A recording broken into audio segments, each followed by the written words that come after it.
Chairman Cummings is announcing that he is sending a subpoena to the White House itself because he has been unable to get access to documents that various committees have been asking the White House for weeks now. They say not only have they not gotten those documents related to the president and Ukraine, but they haven't even gotten any response from the White House about when they might get those documents. So they say that they're taking this step because they've been stonewalled by the White House, by other agencies, and essentially what they're trying to do here, Vlad, is to establish a record of the fact that their investigation has been obstructed by the White House, perhaps by the president himself. We know that obstruction of justice is one of the articles of impeachment that they have considered, and so they are basically building a case that they have been stymied and stonewalled as they try to do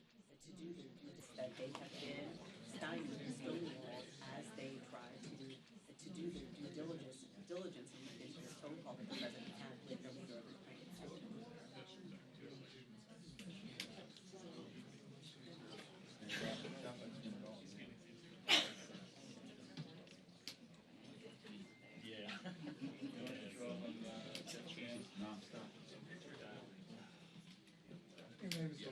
They're cheap and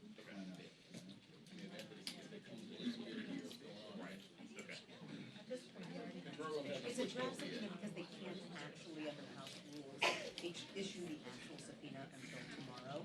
So it doesn't officially become a subpoena until tomorrow, or actually until Friday. So, basically what they're announcing today is that it's coming.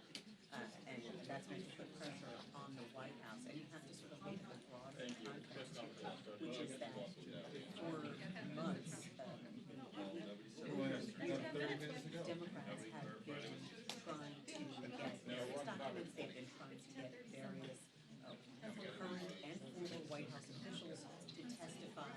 And what they have been told over and over again is that they can't have what they want because it could potentially be covered by executive privilege. And Democrats say that term, that blanket privilege is being abused by the White House, essentially not to protect the president's rights as a leader of the executive branch, but to protect him from embarrassment.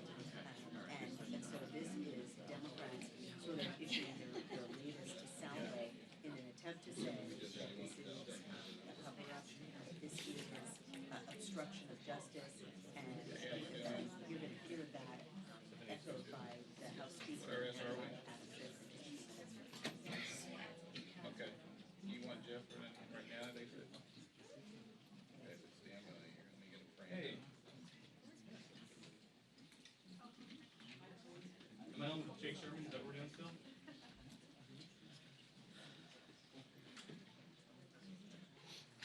Two steps back here. Yeah, so what's the plan? What are we doing? Okay. Okay. Yeah. I didn't hear. Al, New York is good.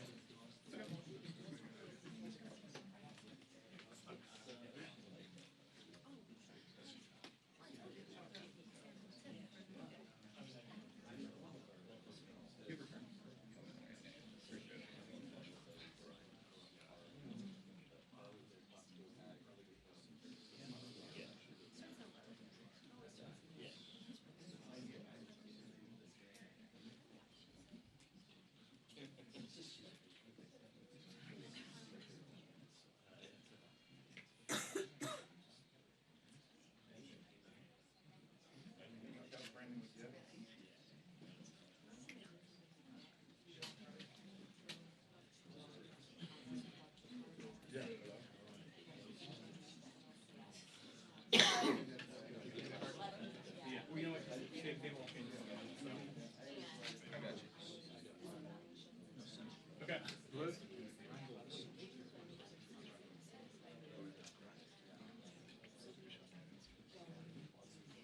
Yeah, he just has to walk up here.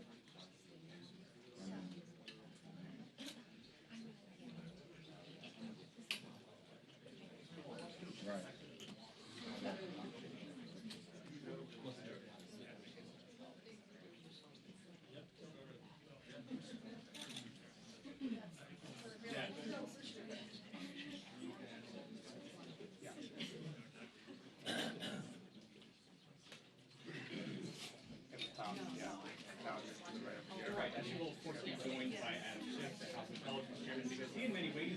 the face of this impeachment inquiry, since it's his committee that is running point on this Ukraine investigation. And House Speaker has talked a number of times about how important she thinks it is to bring the American public along as Democrats try to build a case against President Trump. And that's in large part why the two of them are having this press briefing here today, even though Congress is on recess. I suspect that we will hear the House Speaker sort of convey the tone that she emphasized when she was talking to members of her caucus on Sunday. She says that Democrats should be nonpartisan, they should be respectful, in large part because of the question that they're grappling with here, potentially removing a sitting president from office. Donald Trump will be the fourth person in the history of the Republic to face an impeachment investigation. Andrew Johnson in the 1800s was impeached for policies having to do with the Civil War, was not convicted by the Senate. Everyone knows why Bill Clinton was impeached by the House, not convicted by the Senate. Richard Nixon, of course, resigned before he could be impeached. Donald Trump is the first person to face this impeachment question on national security grounds. The theory of the case that Democrats are building is that he used his public office, the office of the presidency, for personal gain. As Nancy Pelosi puts it, the president tried to shake down a foreign counterpart to dig up discredited dirt to stir speculations among one of his domestic political rivals. So Democrats see that as a breach of the oath of office. They see it as the president undermining national security and the integrity of our election. So I suspect that that will be the message that you will hear Leader Schiff and Pelosi convey when they take the stage, potentially any minute now.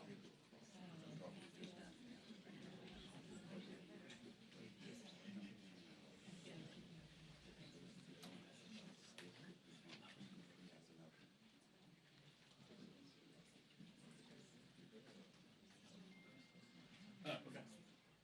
Yeah, I need to 11. Okay. Yep, thanks. Hey.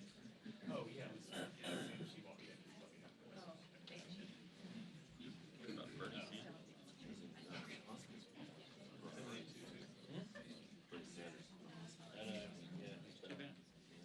Changing the IFB? Yeah, 7822, I think.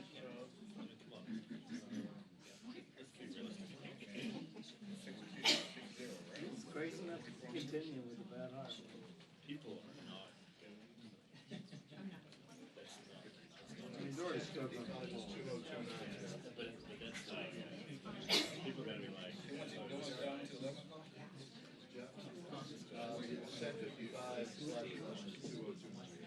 Huh? I remember that day that he dropped, day after he dropped out of the race. He met Harry Reid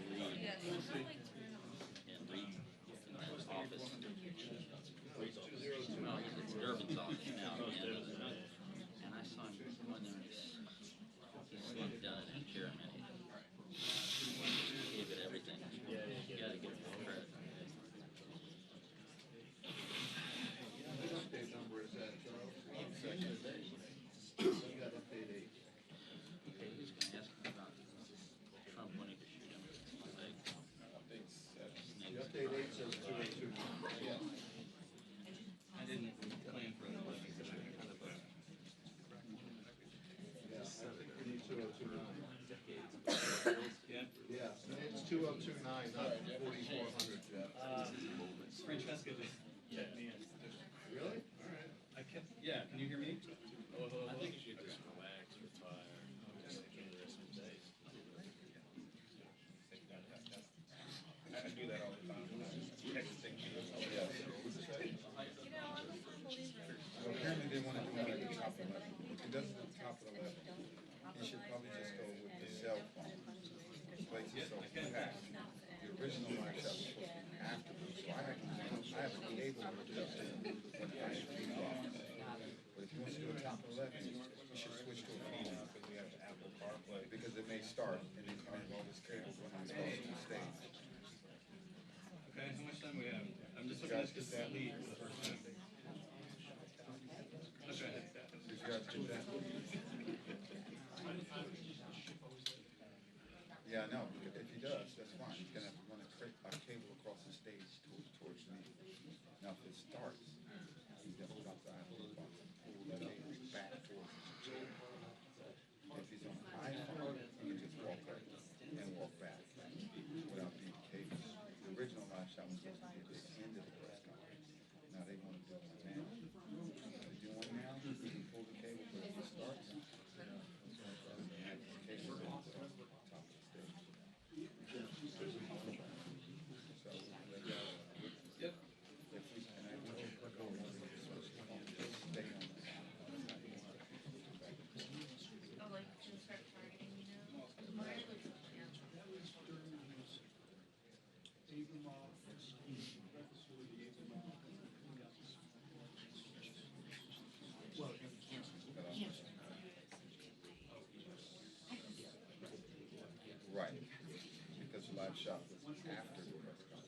till afterwards, right? Then we'll wait till afterwards. If they want to do it now, we have to.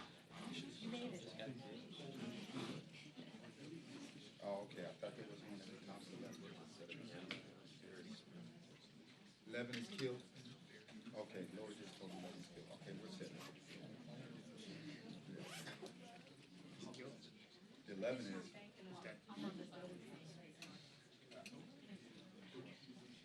Heads up.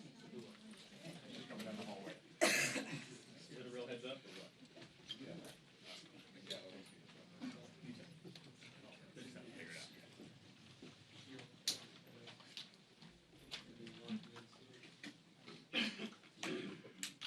Be nervous.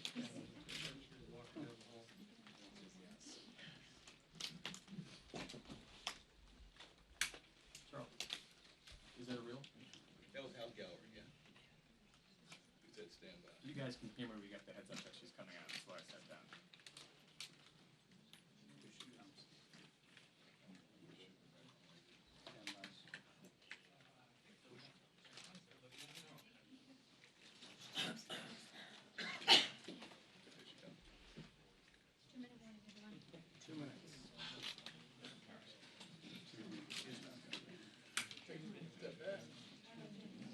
Hey, Margaret, can you hear me?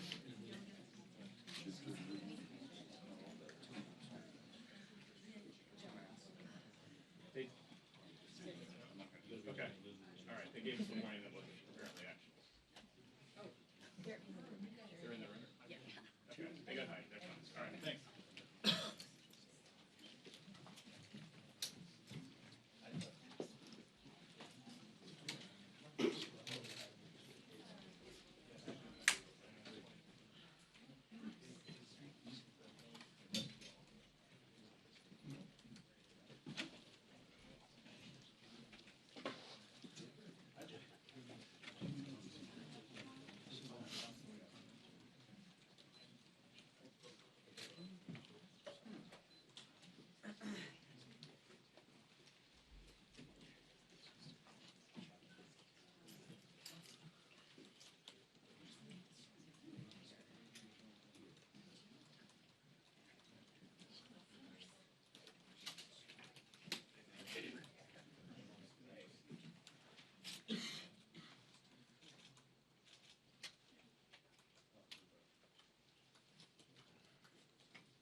Good morning. Good morning, everyone. Thank you for being here as we observe the district work period in the holy days. As we gather here, our members across the country are having communication with their constituents on two subjects in particular, and one perhaps. The first is on our legislation, H.R. 3, to lower the cost of prescription drugs now. We are very pleased that the response that members are receiving as we've asked them to go out there to receive public comment on H.R. 3. And when they return, we will be ready to proceed, some in committee, others just among members, to present the legislation. H.R. 3 is important because, as I've said to you before, across the country, you could see grown men cry at meetings because of the cost of prescription drugs.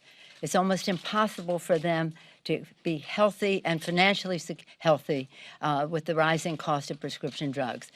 In the last year's election, this was a very high priority. It continues to be. So when the president says that he can't do anything if he has the threat of impeachment or the consideration of impeachment, I hope he doesn't mean he doesn't want to work together to lower the cost of prescription drugs. It would give the secretary additional powers to negotiate for lower cost. It would end the disparity of cost between what consumers in America pay and what they pay in other countries. It would have a cap on out-of-pocket expenses for catastrophic Medicare expenses. It would also, in the negotiation, not only be for Medicare, but for all, and it would have an inflation rebate that reverses years of increases. So we're very pleased with the work that has gone into it so far by our three chairmen, Frank Pallone of Energy and Commerce, Richie Neal of Ways and Means, and Bobby Scott of Education and Workforce, and many members as well. We will be discussing this again over the break and the district work period when we return. At the same time, we are making progress on the U.S.-Mexico-Canada trade agreement. This is an issue of concern around the country, and we want to be sure that as we go forward, we are strengthening America's working families and our farmers who are very affected by this. This is not about trickle-down trade. We're not trickle-down economics people. We're not trickle-down trade people either, unless it hits home for our workers and our farmers in terms of enforceability.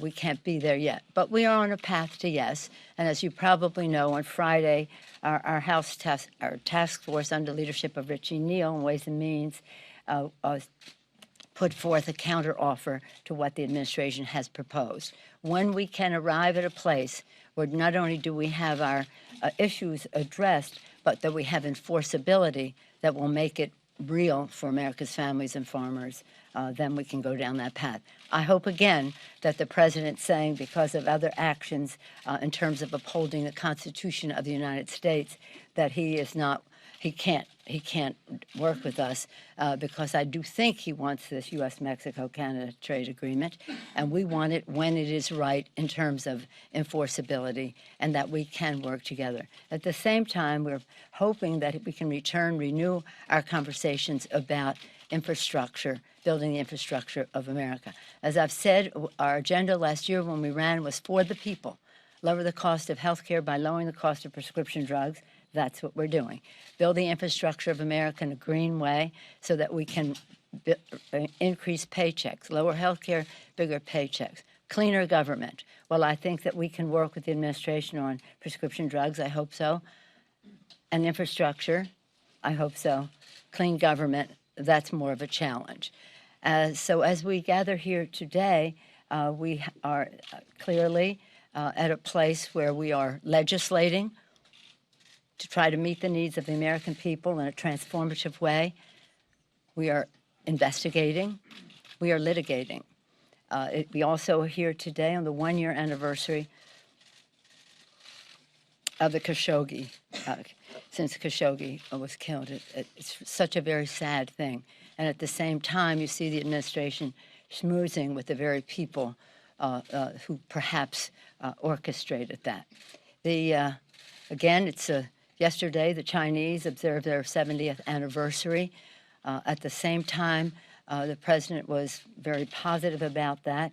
Well, observing their anniversary is one thing, praising them for it is another when they have serious repression going on right now in China, whether it's undermining the culture, language, and religion of Tibet, whether it's the placing in education camps, 1, 2, or 3, depending on the cause, but at least 1 million Uyghurs, and whether it's the suppression of democracy in Hong Kong and just the violation of human rights throughout China. It's the same fight we've been having for years. For what does it profit a man or a country if he gains the whole world and suffers the loss of his soul? But we seem to be able to ignore the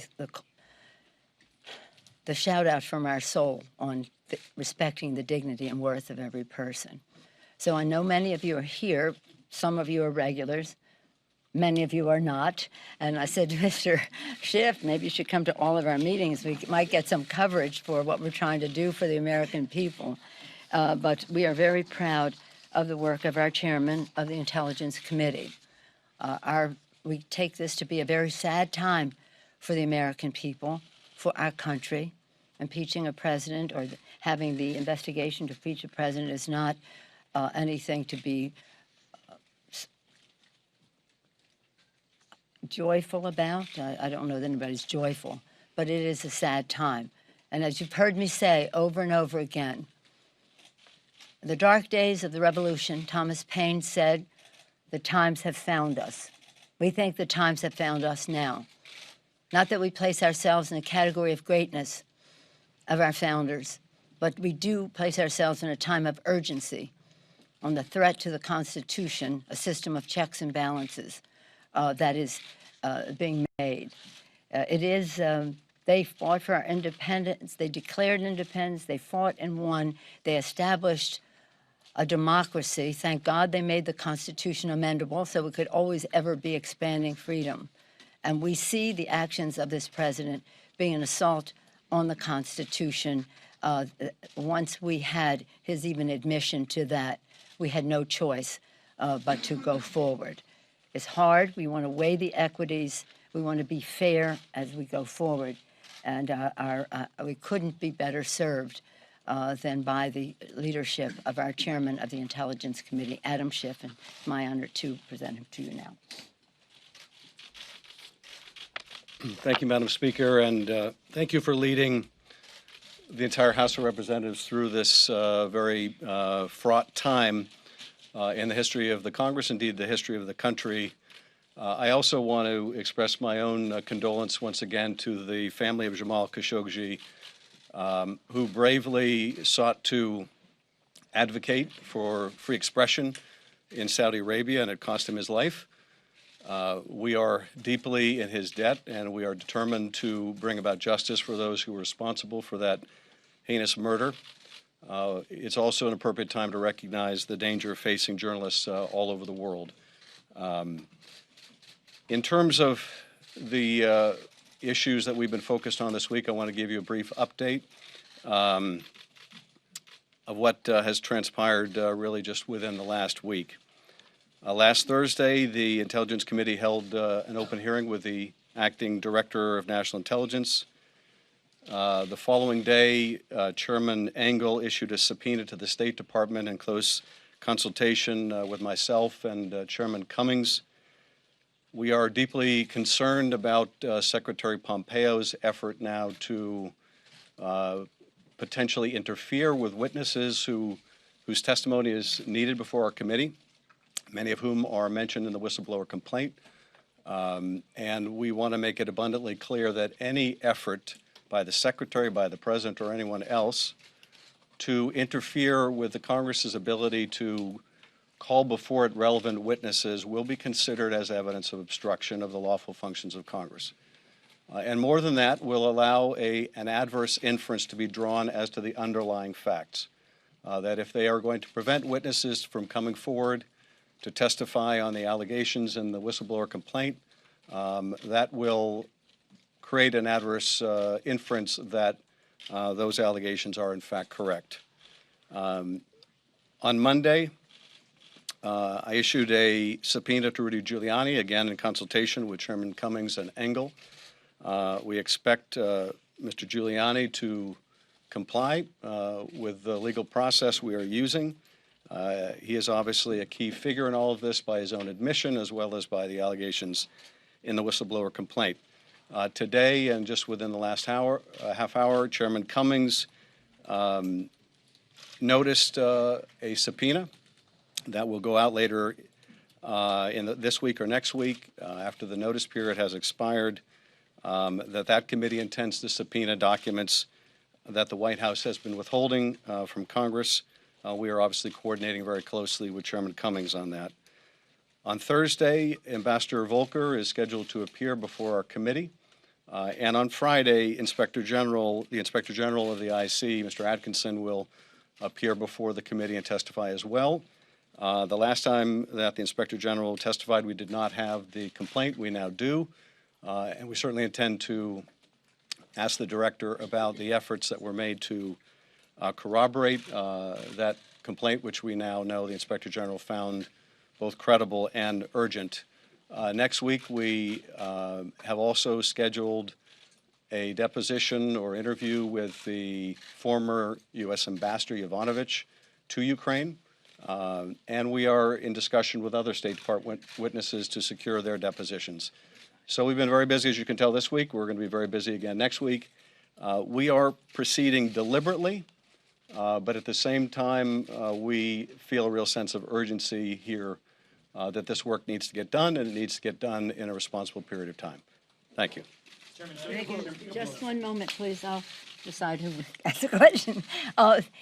Do we have any questions first on the work to meet the needs of the American people in terms of USMCA and the H.R. 3 on that subject? how do you envision working with this president on these key Democratic agenda items, lowering prescription drug costs, ensuring tougher gun safety measures, as you're actively considering whether to remove them? But they have nothing to do with each other. We have a responsibility to uphold our oath of office, to support and defend the Constitution of the United States. We also have a responsibility to get the job done for the American people. The president has said he wants this U.S.-Mexico Canada trade agreement to go forward, and we are awaiting the language on enforceability. So does it mean that he can't do that? That's really up to him. And I do expect that he does want that, and that he does need that, and that he's not going to blame it on us because we are honoring our oath of office. And then he says that he wants to lower the cost of prescription drugs. The American people want us to do that. So as the president saying, if you question my actions, I can't agree on any subject, then the ball is in his court on that. But many of you have always been interested in USMCA. Any ongoing interest there. Yes, sir. On the USMCA, the president keeps saying that the USMCA will pay for his wall. How does money generated by the USMCA work its way into the general fund to be appropriated by Congress? It doesn't. That doesn't. Yeah, it doesn't. Okay. Yes, ma'am. No, I'm not calling on you. I'm calling on this young lady here. Thank you. Lisa from PBS NewsHour. Thank you for having this news conference. A question for you and one for Chairman Schiff. For you, do you have plans or have you taken off the table the idea of a full House vote on I'm first, excuse me, dear. I'm at first doing Oh, I'm sorry. I thought you HR 3. Anyone on HR 3? Does anybody in this room care about the cost of prescription drugs and what it means to America's working families? From time to time, you've asked those questions. Does anyone care about the USMCA, U.S., Mexico, Canada agreement? A hard, fast date on when you need this to be resolved on This being what? USMCA? No, I'd like, we're on a path to yes, as far as the trade agreement is concerned. And at some point, I'm just saying it's either yes or no. We either have enforceability or we don't. But I'm hopeful that we will, and I'm hopeful that it will be soon. Not a deadline you've given the administration or anything? No, well, we have a good working relationship. Believe me, the quiet you hear is progress. And we go back and forth, and over this break, the steps are between the two, the trade rep and our negotiators are seeking clarification and where there's room for cooperation, where we may have more challenges, but it's going in a forward direction. So we're very pleased with that because, again, we're trying to find common ground with the president. He always wanted this. We do too. And let's just find our common ground in that regard. Speaker Pelosi, another question on policy before we get to the other news of the day, which is impeachment. What about the quiet we hear on gun legislation? 2 or 3 weeks ago, the White House telegraphed we might hear what the president would support in some sort of gun package. And we in the press have heard nothing. Have you heard anything from the White House? Well, the most recent communication I had from the White House on gun violence prevention was a call from the president last Tuesday. So we can segue from one subject to the next here. He called early that morning to say that how happy I would be to see the progress that he was making on coming to agreement on gun violence prevention. I was curious about what that progress could be. He said he was working with Democrats and Republicans. I don't know of any. I reminded him that we had sent a bill over to the Senate, H.R. 8 and H.R. 1112, 2 pieces of legislation that will save the most lives, and that I would hope that whatever he was talking about was very close to that. Oh, yes, you're going to be very pleased. That's the last I've heard of that. At that point, that is when the president segued into the telephone call in which he admitted that this call took place and that what happened was perfect. I said, Mr. President, it's not perfect, it's wrong. But your admission to what has now been in the public domain informs the timing of how we go forward. Again, that was the last I heard from them. Let me just say on gun violence prevention, we're not going away until we get legislation signed into law that protects our children. I said to the president on another occasion, on the 200th day of it, Chuck Schumer and I called the president on that. That was a couple of Sundays ago. I think like the 15th of September, maybe 2.5 weeks ago. That was the 200th day since we sent over H.R. 8. And I said to the president, I pray for you and the safety of you and your family. And I hope that pray that God will give you an illumination, an enlightenment to pray, to work for the safety of other families in our country. So again, the most recent, I'm not going to say the last, I hope it's not the last, but the most recent communication I've had from the White House was in the same call where the president admitted to what he said in that phone conversation. Okay? Now you Thank you, Speaker. On impeachment, yes. have you taken off the table, or do you plan for a full House vote on an impeachment inquiry? And Chairman Schiff, as the White House seems to be, in your words, you're worried about interference, delays. In the past, sometimes it's taken a long time, years, to compel documents and testimony from the White House. Are you preparing for a court battle, and how do you make sure that that happens in what you say an expeditious manner? First of all, there's no requirement that there be a floor vote. That's not anything that is excluded. And by the way, there's some Republicans that are very nervous about our bringing that vote to the floor. Just say that we are concerned that the White House will attempt to stonewall our investigation, much as they have stonewalled other committees in the past. It's why I say the White House needs to understand that any action like that, that forces us to litigate or have to consider litigation, will be considered further evidence of obstruction of justice. And of course, that was an article of impeachment against Nixon, the obstruction of the lawful functions of Congress, that is. We will also draw the inference, though, as appropriate, that they are trying to conceal facts that would corroborate the allegations in the whistleblower complaint. So we'll have to decide whether to litigate or how to litigate. We're not fooling around here, though.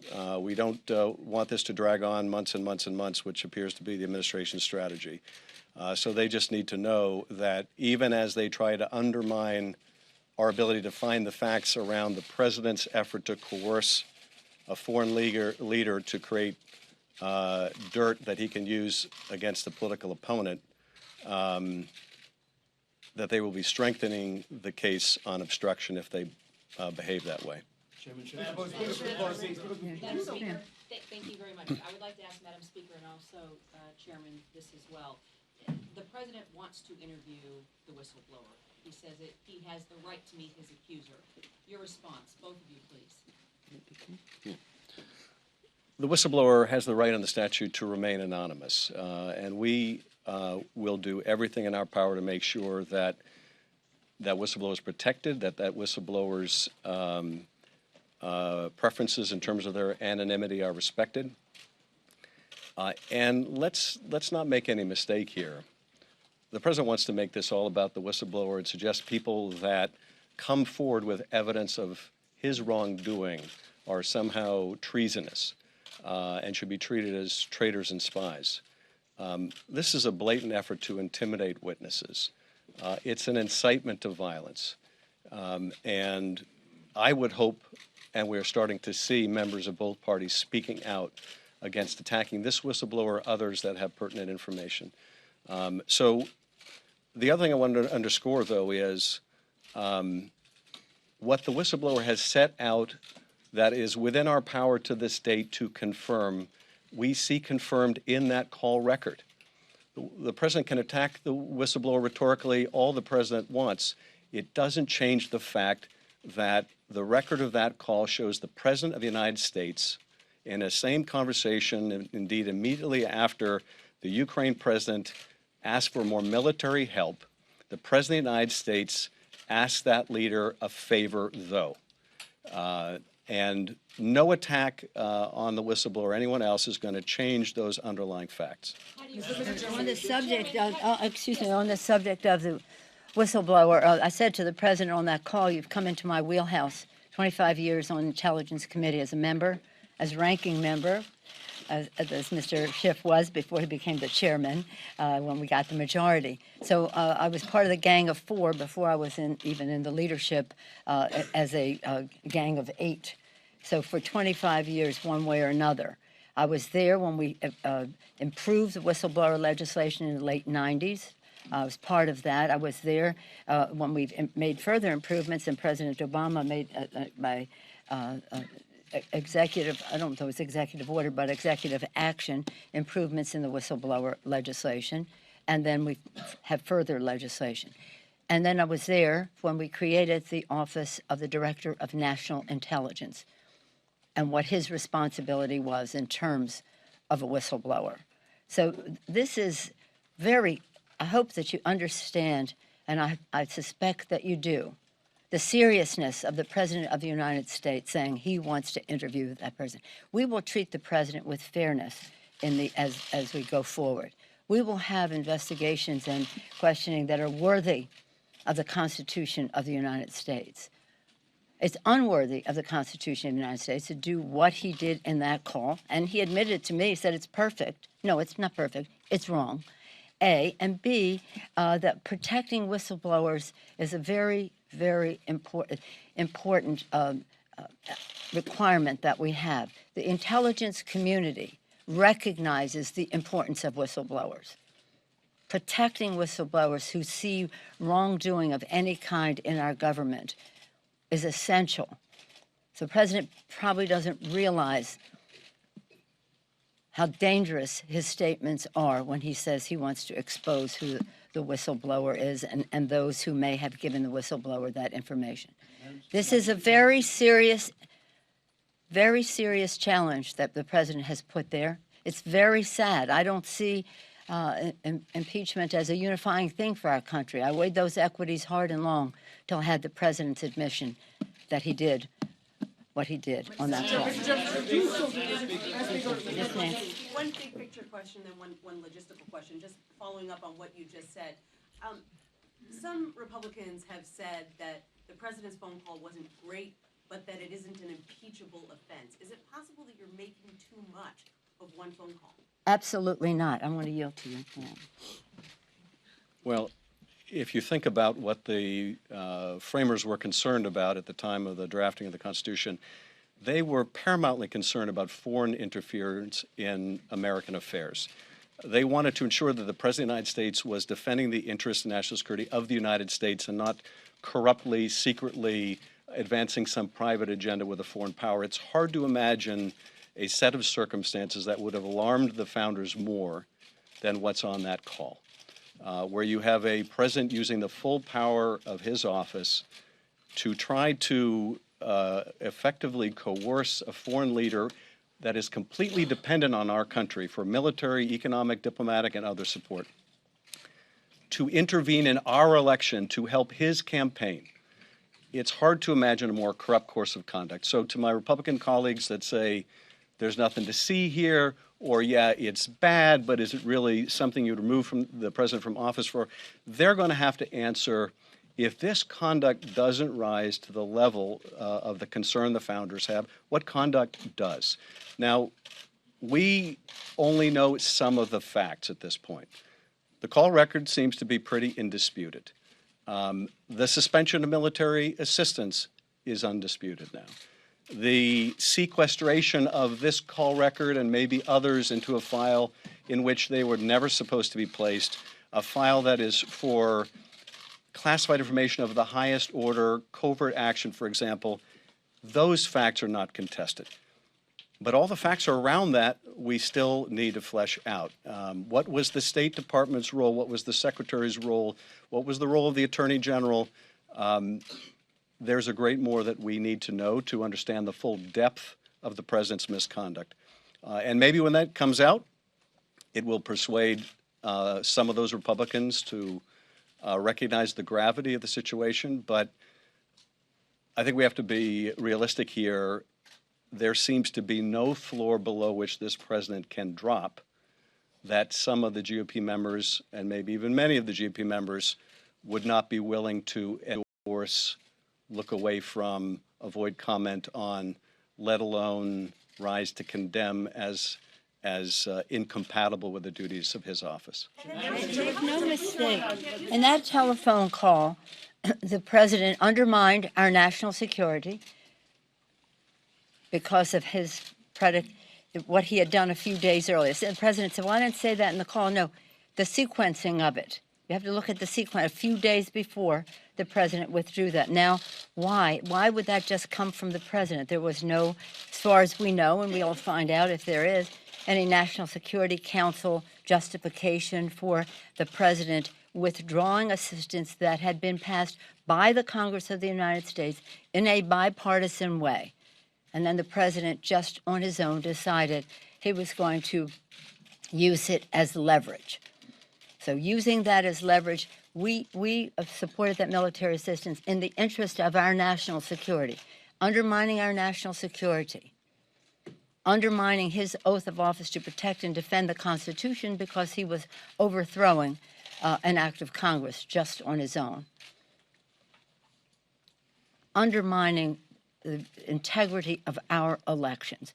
And that's what means something to people in their lives. They have to know that their vote counts and that it will be counted as cast and this President of the United States is stooping to a level that is beneath the dignity of the Constitution of the United States and our founders, since the chairman mentioned our founders. They put guardrails in the Constitution because they knew there might be someone who would overplay his or her power. They never thought that we would have a president who would kick those guardrails over and disregard the Constitution and say, Article 2 says that I can do whatever I feel like. So this is sad. We have to be prayerful.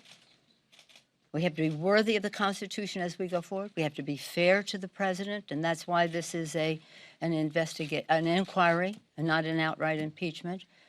And we have to give the president his chance to exonerate himself, but he thinks what he did was perfect. So we have that situation. But I say to my colleagues, calmness, quiet, so that we can hear, what is being said in this regard. Again, when on that very day, September 17th, that was Constitution Day, a Tuesday, 2 Tuesdays ago from yesterday. That was when that explosion hit of what possibly happened in that phone conversation, which the president confirmed to me in our call. And that day was the day we observed the adoption of our Constitution, September 17th.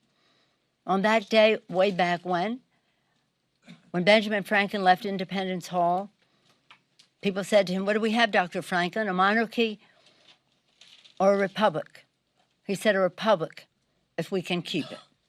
It is our responsibility to keep that republic with the genius of a separation of powers, three co-equal branches of government, each a check and balance on the other. Separation of power, a republic, if we can keep it. That's our responsibility. That's the oath of office that we take, and that is what is one of the reasons why we just have to look at the facts and the Constitution. Any other objections people may have to the president have no place in this discussion in terms of, is he too cowardly to protect children from gun violence? Is he too cruel to protect dreamers? Is he too in denial to understand climate change? The list goes on. Save that for the election. This is about the facts relating to the Constitution, and that is how we will proceed, with dignity, with respect, prayerfully, and again, worthy of the sacrifice of our founders, the sacrifice of our men and women in uniform who fight for our freedom, and the aspirations of our children so they'll live under future presidents who will honor the Constitution of the United States. Thank you all very much.